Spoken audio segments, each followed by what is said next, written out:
On solving equations part 2, as you're working through the notes page, if you understand what you're doing, go ahead and just pause the video and finish up the work, and then you can scroll through the video real quickly and make sure that you've got your answers correct. If you get to a problem that you get stuck on, then go to that part of the video and listen to the explanation about it. So on number 1, the first thing that we're going to have to do is simplify both sides. Now our right side is already simplified, but our left side is not.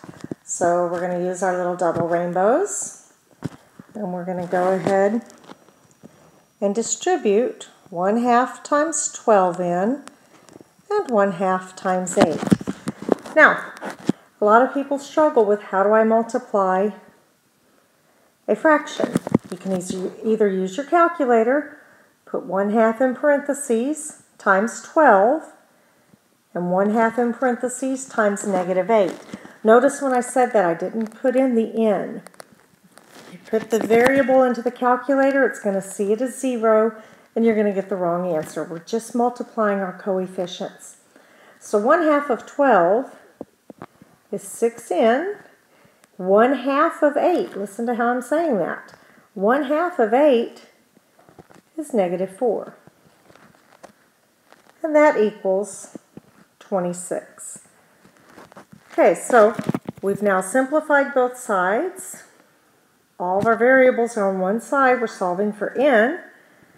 So I'm going to go ahead and draw my line to remind me that this is an equation. I have to do the same thing on both sides of the line. Since I'm solving for n, I need to zero out or get rid of the other terms that are on the same side of the equal sign. So the opposite operation, or the inverse operation to -4 would be +4. And if I do it to one side, I have to do it to the other. Since 4 is a like term with 26, I'm going to put it right underneath it. My 4's cancel out, leaving me with 6n equals 30. Now then, we've got the term with the n in it all by itself over there, but it still has a coefficient more than 1. So if it's beside, you must divide. So we're going to divide both sides by 6, and we have n equals 5. Now we need to go back and check and see if we've got it correct. So I'm going to do my checking over here. We've got 1/2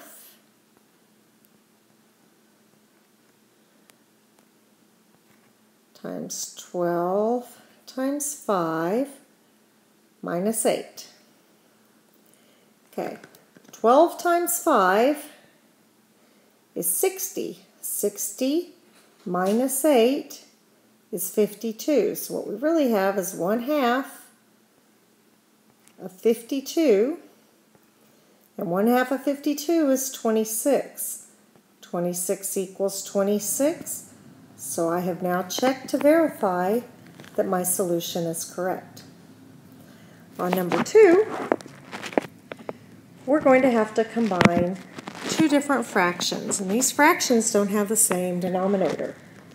So go ahead and just remember your rules about how to combine your denominators and your numerators when you have dissimilar fractions. So to get our common denominator between 3 and 2, our common denominator is going to be 6. So I'm going to multiply this first fraction times 2 on the bottom, and our second fraction times 3 on the bottom.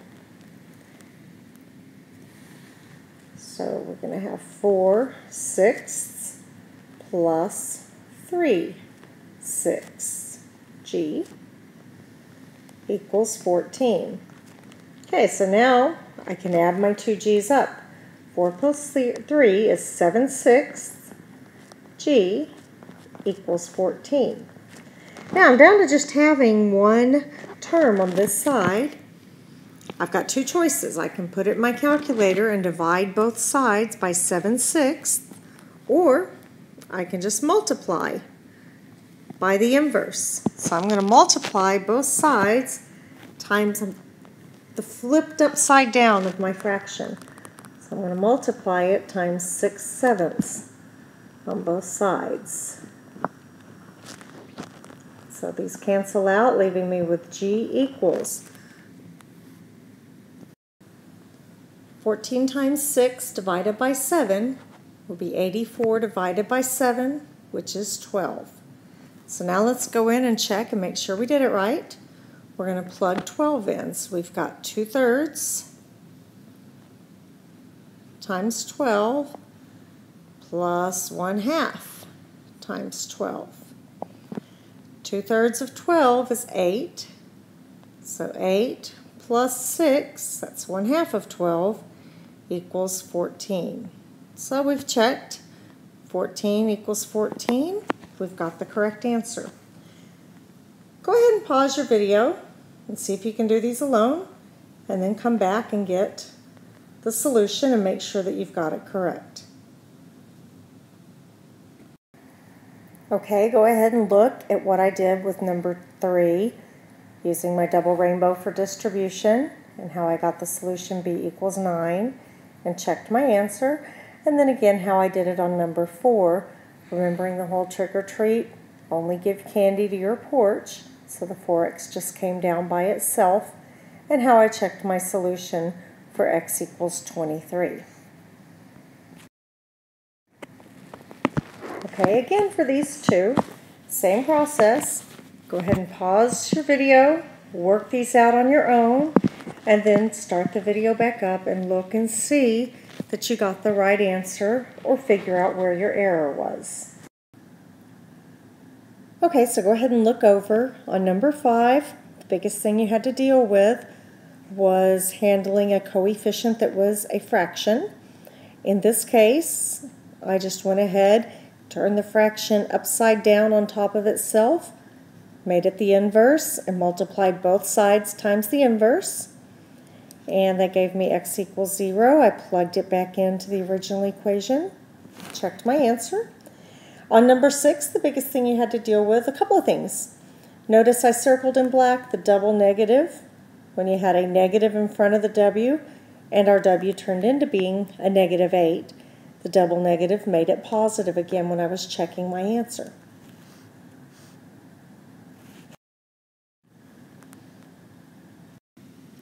The way that 9 and 10 are written, I guarantee you will see again, both on probably the checkpoint and the next major test. You will see a question written both the way number 9 is and the way number 10 is. So number 9 is giving us the equation, and then notice how they're giving us our values. They're giving us an ordered pair. Well, if you can remember, an ordered pair is really just x, comma, y. So they haven't told us what y is, but they're telling us what x is by giving us that ordered pair. Really critical that you get that point. So now that we know what x is, we can start plugging in. So we have 3, and then we're going to substitute in what we know x is, which happens to be 2. Plus y, which we don't know, equals 4. So now you have 6 plus y equals 4. Go ahead and draw our line. We're solving for y, so we need to get rid of the other term. And what that leaves us with is y equals -2. So now we're going to go in and just check and verify our answer. So we're going to have 3. We're going to go ahead and plug in the 2 for x that we were given, plus the y that we've now been given, -2, and the whole thing equals 4. So 3 times 2 is 6. Plus -2, so plus minus is the same as minus, equals 4, so 4 equals 4. We got a big check mark on our answer. Okay, and then the way this number 10 is written, I want you to look at it. I want you to do this one on your own and then come back and make sure that you've got your answer correct. Okay, so look at both of these answers. For number 9, y equals -2, and for number 10, y equals -3. Make sure you understand how we did the substitution of the value, especially looking at number 9, because I know they like to ask it this way on the STAR test, plus we do it on a lot of our other tests. Okay, so number 11 and 12 are just taking it into the application, having you do more of what you know. So the first thing we're going to have to do is put this information into an equation. So we know that the car costs $35 a day. So $35 plus we got 25 cents for every mile. And how much money does she have? She has $300. So we're wanting to find out how many miles can she drive. So we look, and our equation is simplified on both sides. So let's just go ahead and draw our line. We're solving for how many miles can she drive. So we need to zero out, get rid of the other term that's on the same side.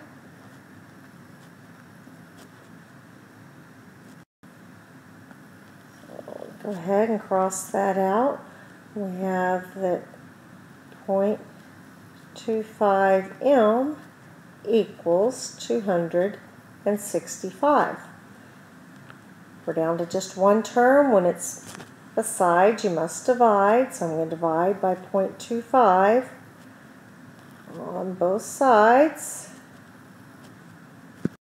And she can drive 1,060 miles.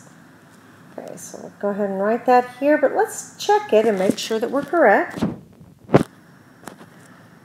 So taking our equation, we know that she can drive, that she's going to pay $35 plus 25 cents times the mileage we came up with, and the whole thing has to equal to $300. Okay, so 35 plus 25 cents a mile times 1,060 miles comes up to $265. And the whole thing needs to equal 300. 35 plus 265 is 300. So our equation checks out. Okay, now look at number 12. Figure out how to write the equation and then solve it to find out the cost of the t-shirt. Okay, so notice when I set up the equation on number 12, I went ahead and plugged in. We know that the one watch we bought cost $25.